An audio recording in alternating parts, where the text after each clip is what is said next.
तो दोस्तों पिछले वीडियो में हम बता चुके हैं कि सरल सवाल कैसे करते हैं। तो उनमें हम सब कुछ बता चुके थे कि इसमें शुरू से क्या करना पड़ता है, कब कब क्या करना पड़ता है, मतलब सबसे पहले क्या कहते हैं, फिर उसके बाद क्या कहते हैं, उसके बाद क्या कहते हैं। तो अगर आपने पहला वीडियो नहीं देखा है तो यह वीडियो आपको कम समझ में आएगा। इसलिए अगर आपने पहला वीडियो नहीं देखा है तो वीडियो सेक्शन में जाके पहले वीडियो को देखें, उसके बाद ही यह समझ में आएगा। तो हम आते हैं पार्ट 2 पे, जो कि थोड़ा कठिन सवाल है, लेकिन सरल तो सरल ही होते हैं, उसमें कठिन कुछ भी नहीं है। जो कुछ भी थोड़ा बहुत होगा तो वो सवाल लगते लगते आपको सब समझ में आ जाएगा। तो जैसा कि मैंने पिछले वीडियो में कहा था कि सबसे पहले इनमें क्या कहते हैं, जो सबसे छोटा कोष्टक होता है उसे हल करते हैं, उसके बाद दूसरा कोष्टक, तीसरा कोष्टक, जितने कोष्टक होते हैं हम सबको हल करते जाते हैं। उसके बाद अगर कोई भी जोड़ घटाना गुणा भाग है तो उसमें सबसे पहले हम क्या कहते हैं, यदि उसमें कहीं भाग है तो सबसे पहले हम भाग कहते हैं। तो यदि कहीं इसमें भाग का चिन्ह दिखाई दे कोष्टक के बाद, सबसे पहला ऑप्शन तो है हमारा कोष्टक को हल करना। अगर कोष्टक के बाद कहीं कोई ऑप्शन है, जैसे कि हर अंकों में 4+6, जैसा कि ऐसा लिखा है 8 गुणे 4 भागे भागे 3 -2 +3, तो यह सब लिखा है। तो इनमें सबसे पहले हम भाग को कहते हैं, उसके बाद गुणा को कहेंगे, उसके बाद जोड़, उसके बाद घटाना। इस प्रकार से इन सवालों को कहते हैं। तो इसी प्रकार हम अब थोड़ा बड़े सवाल पे आ जाते हैं। तो यह हमने एक सवाल लिखा है, इसे सॉल्व करके देखते हैं और इसे समझते हैं कि इसे कैसा करना है। यदि ऐसे और भी कई सवाल पूछे जाते हैं तो हमसे आसानी से बन जाए। तो बनने के लिए तो क्या है, सिर्फ एक ही बात है, हमें सबसे पहले क्या करना है, सबसे पहले छोटा कोष्टक हल करेंगे, सबसे छोटा रेखा कोष्टक, उसके बाद दूसरा कोष्टक, फिर तीसरा कोष्टक, फिर चौथा, इन सबको कोष्टक है। तो इसमें हमें सबसे पहले दिखाई दे रहा है क्या, ये है यहाँ पर पहला रेखा कोष्टक। ये सबसे छोटा कोष्टक होता है, सबसे पहले हमें इसे हल करना होता है। इसके बाद ये दूसरा है जो कि छोटा कोष्टक कहा जाता है, फिर हम इसे हल करेंगे। ये तीसरा है, इसे मझला कोष्टक कहा जाता है, फिर हम इसे हल करेंगे। फिर ये चौथा कोष्टक कहलाता है जो कि सबसे बड़ा कोष्टक होता है, फिर इसे हल करेंगे। अंत में जो आया का मतलब तो सभी जानते हैं, का मतलब गुणा करना होता है। तो का मतलब गुणा करना होता है। अब हम इन्हें हल करेंगे, तो क्या करेंगे, सबसे पहले हल करेंगे। हम यहाँ एक तीर का निशान लेंगे, अगर संख्याएं चल रही हैं तो हम सबसे पहले एंड में तीर का निशान ले सकते हैं। तो का मतलब गुणा होता है, यहाँ तो हमें कुछ करना नहीं है, हमको करना है सिर्फ यहाँ। तो यहाँ हमने ज्यों का त्यों लिख देंगे, 24 का मतलब गुणा और बड़ा कोष्टक। इतनी बात समझ में आई। अभी तो हमको कुछ नहीं करना है, ज्यों का त्यों लिखना है। देखो 5/4, तो हमने यहाँ लिख दिए 5/4, माइनस का मझला कोष्टक 6 प्लस का छोटा कोष्टक 3/2। इतनी बात समझ में आई। अब हमको क्या करना है, ये तो हल ही करना है। सबसे छोटा रेखा कोष्टक है, इसे तो हमें हल ही करना है। तो इसे हल करने के लिए हम क्या करेंगे, अब जो वो कह रहा है सो कर दो। क्या कह रहा है, वो कह रहा है 8, 6 + 8।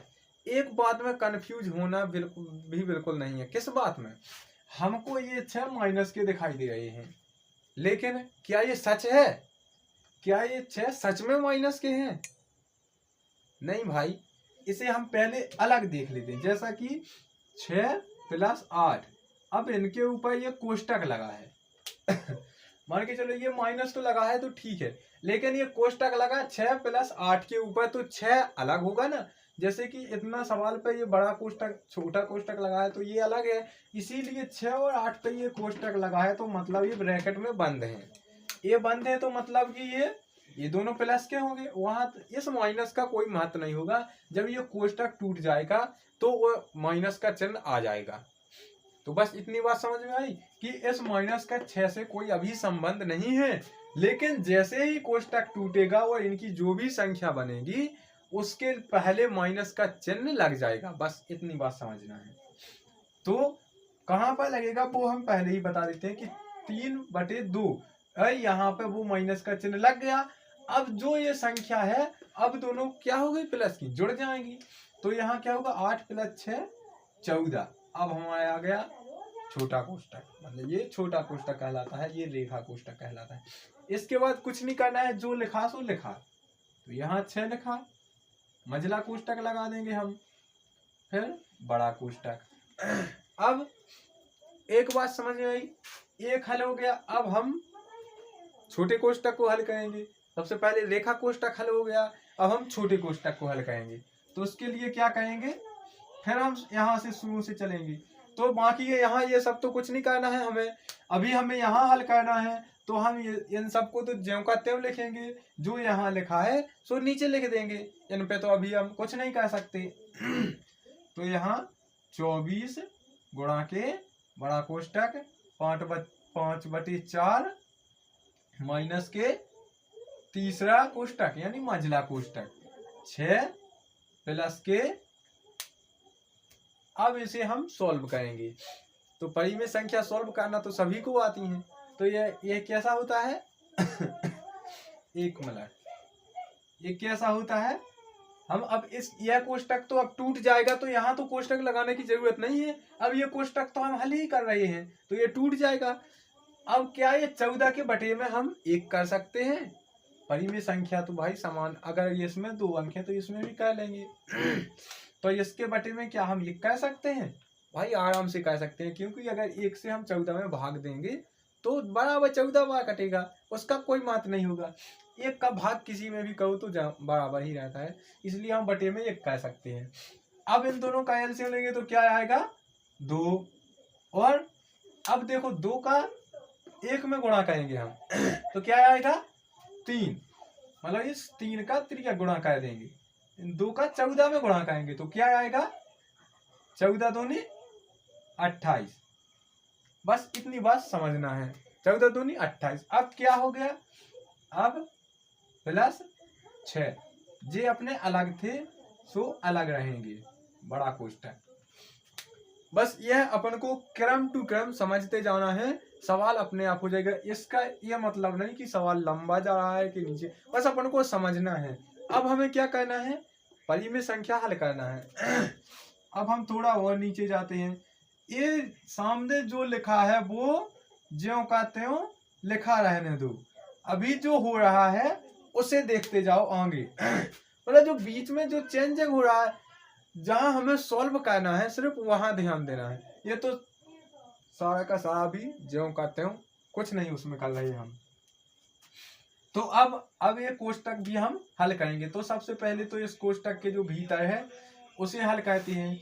तो यहाँ 6, यार मार्का नहीं चला है, तो यहाँ 6, क्या बात है भाई स्याही बढ़ा गई।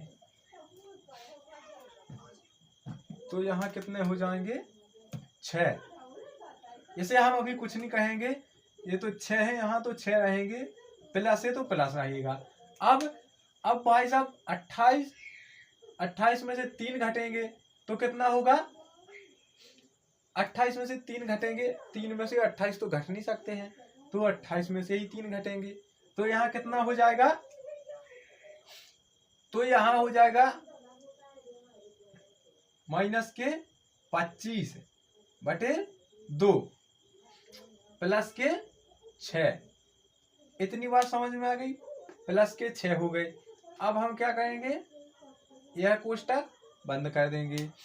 एक और कोष्टक है अभी बड़ा वाला, अब हमको यह सॉल्व करना है।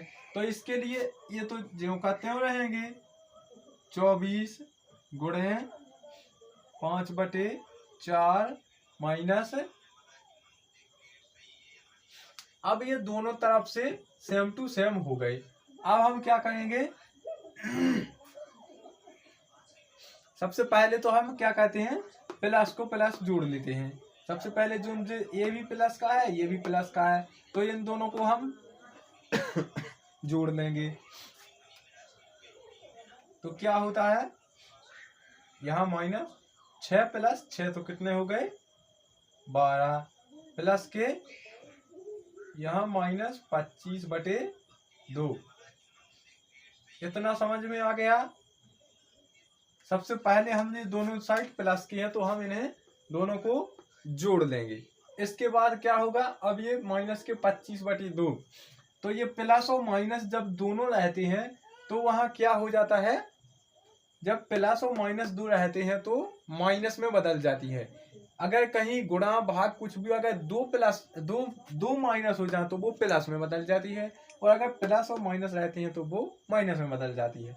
तो अब यहाँ क्या होगा, थोड़ा और आगे बढ़ते हैं, 24 गुणा के 5/4 माइनस के, अब यहाँ क्या होगा, प्लस और माइनस, ये माइनस का हो गया, यहाँ इन दोनों का प्लस और माइनस होगा तो वो माइनस का हो गया। अब यहाँ क्या होगा भाई साहब, इसके बटे में भी हम 1 कर लेंगे।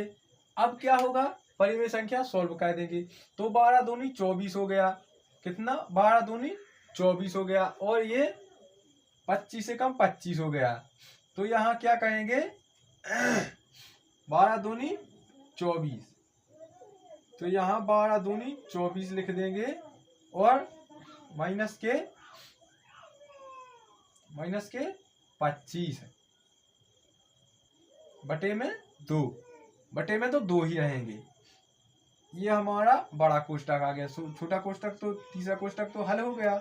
24, अब हम जो कहते हैं लिखे रहने देंगे 5/4, तो 5/4 कर देंगे हम, 5/4 हो गए। अब हमें क्या करना है, इन दोनों को सॉल्व करना है। तो यहाँ क्या है, 24 माइनस का 1 बचा, तो माइनस का 1/2 इतना हो गया, माइनस का 1/2 ये आ गया। अब हम क्या कहेंगे, 1/2 आ गया, तो हम सबसे पहले अब ये परिमेय संख्या हो गई, तो हम इसे हल करेंगे। अब यहाँ क्या आ गया, 24 गुणा, अब ये कोष्टक हम सॉल्व करें तो कोष्टक नहीं आएगा क्योंकि वो हम सॉल्व कर रहे हैं। तो यहाँ क्या होगा, 2 और 4 का एलसीएम लेंगे, तो यहाँ 4 आएगा, और 5 दूनी 10 आएगा, तो यहाँ 10 लिख देंगे, 4 एकम 4 आएगा, तो माइनस का 4 लिख देंगे। अब इन दोनों को हम क्या करेंगे, घटा देंगे, तो कितना हो जाएगा, हम यहाँ लिख दे रही हैं, तो यहाँ क्या हो जाएगा, 24 गुणा के तो लिखे ही हैं अभी भाई साहब, 24 तो देखो ऊपर से ज्यों कहते हो, अभी उसे कुछ नहीं बोला है अभी तक, ज्यों कहते हो सीधा चला आ रहा है।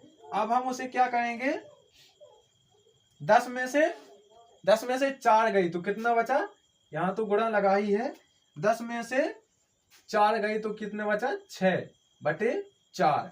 अब ये आ गया अपना क्या, 6/4। अब यहाँ गुणा लगा है, तो गुणा सभी जानते हैं कि अपन इसके बटे में 1 कर लेंगे, और क्या होता है, ऊपर का ऊपर होता है, नीचे के नीचे। तो सबसे पहले तो हमें यही दिखाई दे रहा है कि 4 और 24, तो हम 4 को काट देंगे, तो 4 से 24 कितने बार गया, 6 चौको 24, तो यहाँ 6 आ गया, यहाँ 1 आ गया। अब 6 गुणा के 6, तो यहाँ क्या हो गया, 6 छंग 36 हो गया। तो ये हो गया हमारा आंसर। इस प्रकार से इन सवालों को चाहे कितना भी बड़ा हो, यह सवाल आसानी से सॉल्व हो जाते हैं। थोड़ा यही है कि हमको समय ज्यादा लगता है, लेकिन हमें यह सवाल सीखना जरूरी है। इसका ये मतलब नहीं कि यही सवाल हमारी परीक्षा में पूछा जाएगा, तो ऐसी बात नहीं है कि यही सवाल पूछा जाएगा। भाई साहब, परीक्षा में इतने कठिन सवाल नहीं पूछे जाते हैं, लेकिन ये हमें सीखना जरूरी है। क्यों? क्योंकि जो हमारी ये हमारी जो 10वीं 12वीं की परीक्षा होती है, इनमें अधिकांश ऐसे सवाल आते हैं, और अगर किसी ने लिख भी दिया तो उन्हें हमें सॉल्व करना होता है, तो हम आसानी से कर सकते हैं। नहीं तो ये इतनी बड़ी संख्या देखकर हम डरा जाएंगे, भाई भू नहीं होगा। तो ये इसीलिए हमें इतना बड़ा को सीखना होता है, तभी हम इसे कर सकते हैं। ना कि ये कोई पुलिस एग्जाम की भर्ती में इतने बड़े सवाल नहीं आएंगे, इसकी तो मैं गारंटी देता हूँ। तो ऐसे वीडियो सॉल्व करने के लिए सिर्फ हमें क्या करना है, सिर्फ सबसे पहले छोटा, फिर उससे बड़ा, फिर उससे बड़ा, फिर उससे बड़ा कोष्टक को सॉल्व करते जाना है। और बोर्ड मास का नियम होता है कि पहले कोष्टक सॉल्व करो, फिर भाग, फिर गुणा, फिर जोड़, फिर घटाना। इनको क्रम अनुसार करते जाओ, अपना आंसर सही आ जाएगा। तो ठीक है, आज के लिए इतना ही, मिलते हैं हम अगले वीडियो में, तब तक के लिए धन्यवाद।